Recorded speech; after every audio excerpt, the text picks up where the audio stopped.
Okay, that's enough. And then I wanna use some of the fat here. Drizzle it over. Oh, I need more fat.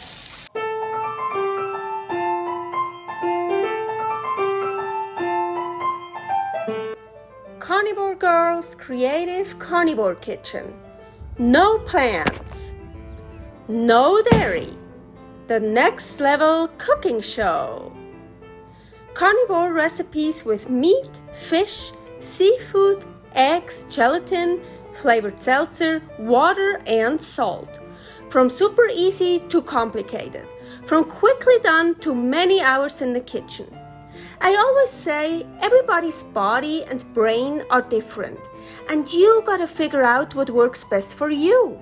The carnivore lifestyle has tremendous benefits, healing effects, and is the best elimination diet.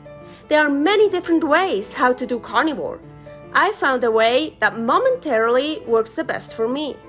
In this cooking show, I'll show you it doesn't have to be boring and can be very creative, delicious, and fun.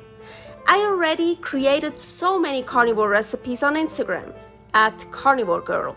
And I have this never-ending list on my phone with tons of ideas. My brain is a gift and a curse. Have fun with this episode. Welcome to my creative carnivore kitchen. I am Carnivore Girl, and today, I'm just wearing my gym clothes still, but I'm hungry, so let's start. Today I wanna make Saltimbocca, and that is already almost full carnivore. Not 100%, but we're gonna make it 100%, of course. Okay, so first the original Saltimbocca from Italy is veal cutlets, or how you call them, just like thin veal, and usually you pound them to make them nice, thin and tender, and then you put prosciutto on it. That is a ham, like dried ham, and then a sage leaf. You secure that with a toothpick, and then you put that whole thing in flour, but just the bottom part, not the top, and then you sear it in a pan in butter, olive oil, and you add some white wine to it, and then a bit of salt and pepper. So that's the original version. Okay, so here I have my veal, and oh my gosh, they are really thin. Usually Saltimbocca, when I made it in Switzerland or had it in Switzerland, it's a little bit thicker and not so big. So, but that's what I have. That's what I'm gonna work with.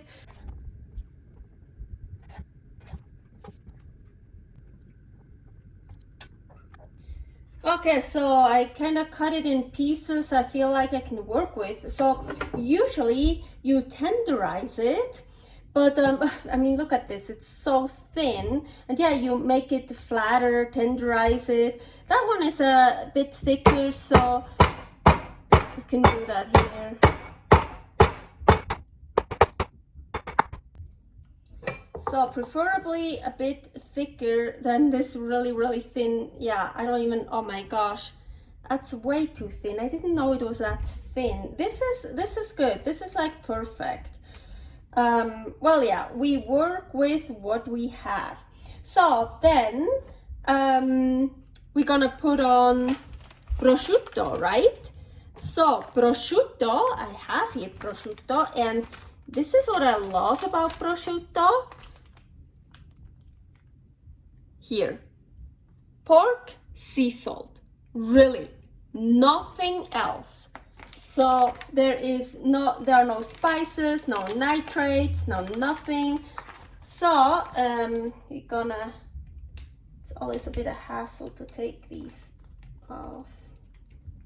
So, and then you wanna cover it completely with some prosciutto. You can kinda yeah, just make it fit. So.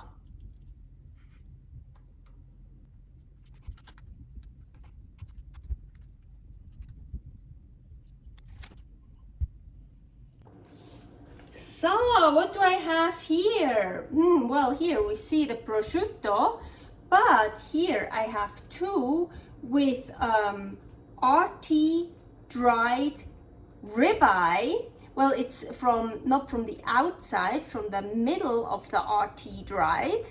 So RT dried, here's a recipe how I do that, because I have enough prosciutto, but I wanted to do something different too. And here, those two, we have lox. So lox, I only buy lox like this here. Ingredients: Atlantic salmon, salt, and hardwood smoke. So again, nothing else. So that is totally okay for me. So these two have the lox. So I'm excited. So now, of course, we're not going to use sage. So what should we use instead of sage? So I got the idea. I have here salmon skins. So I have some salmon skins left over, and I like the dark part, you know. Well, sage is dark green, but especially when they get cooked, when they get fried or warm, it gets like darker. So I don't want to use the this part here, but maybe we can cut some off. I have different skins here. Oh, that one has a lot of dark parts. Oh man, can you even see it?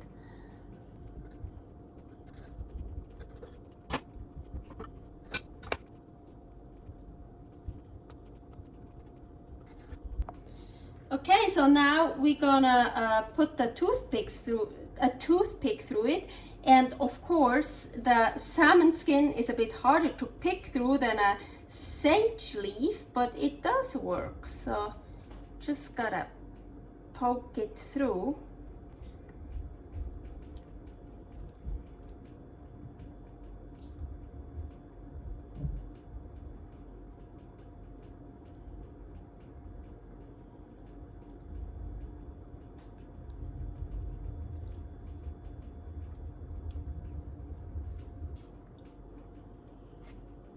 Actually, I just figured out it does work better when you not take it off and try to poke through, when you just leave it on, and now you poke it through.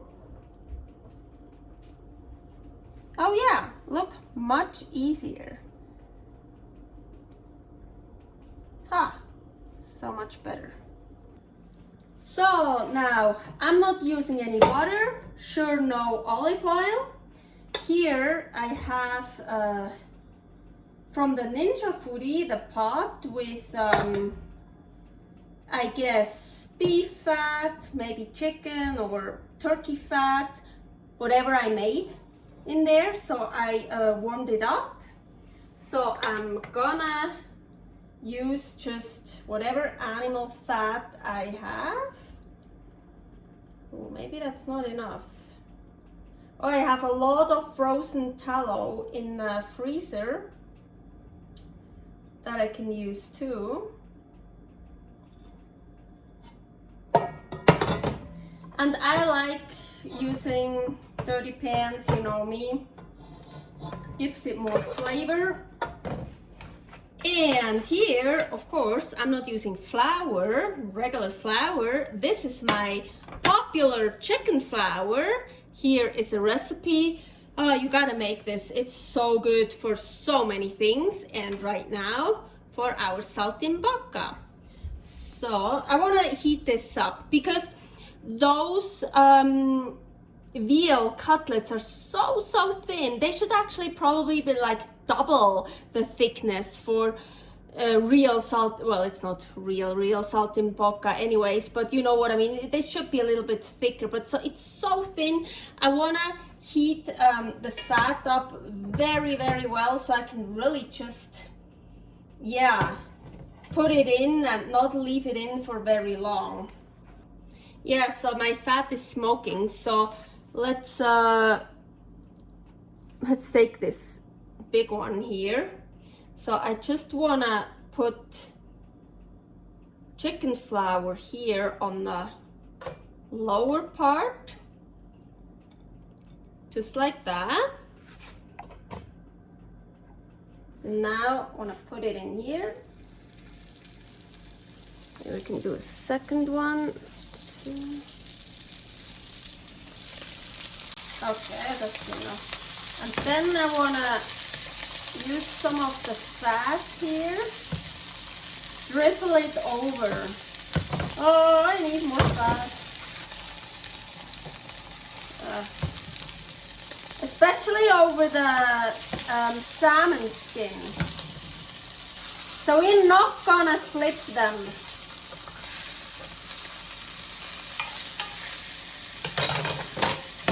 I turned the heat down.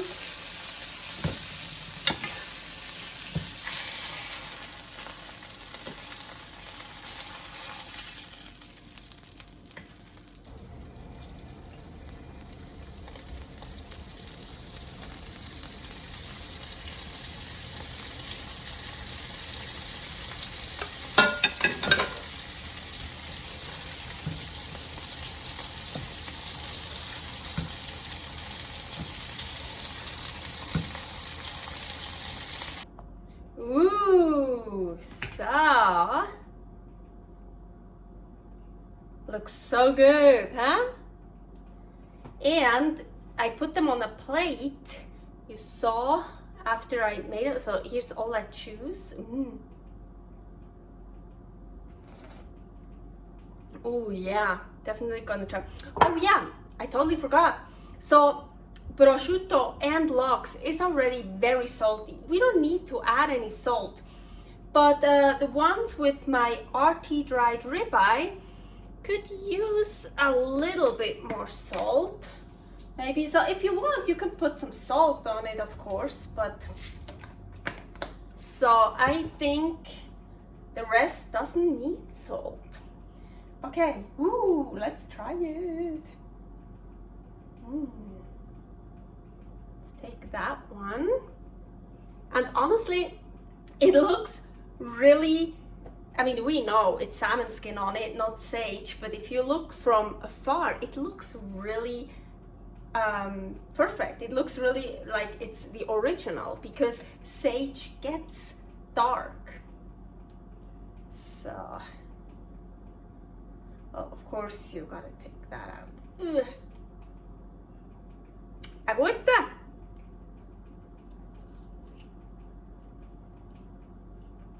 Oh, hell yeah.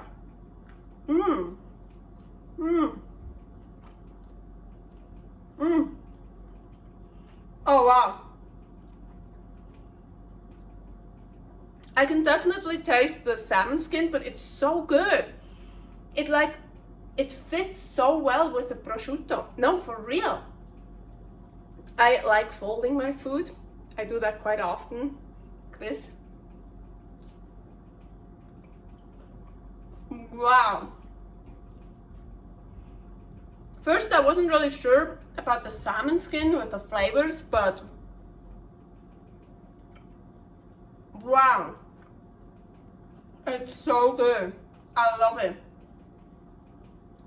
This combination, top. So, but let's try. Of course, the lox got cooked, unfortunately. I like lox better when it's not cooked, but let's try. I don't know why, but I want to try that one first. Ooh. Let's try one with lox. Oh. So good. Also really, really great flavor. Yeah, it really doesn't need salt because lox and prosciutto is already so salty. Now let's try with my RT dried ribeye. I think I can just put that whole thing in my mouth.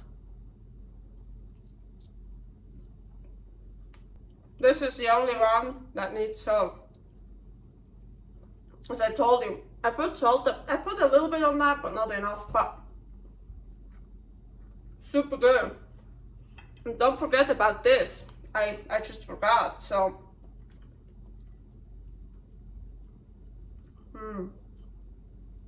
Or just drink it, or just don't throw it away. Don't throw anything animal stuff away. That's so good.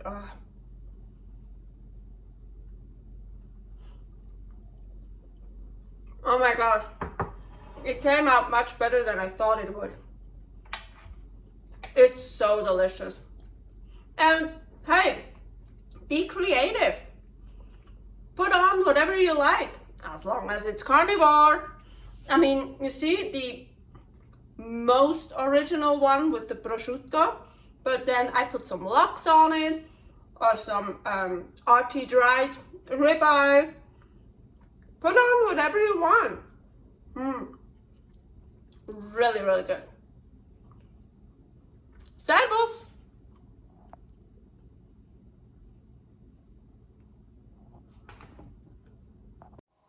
Thanks for watching. If you try out this recipe, please tag me and let me know how you like it.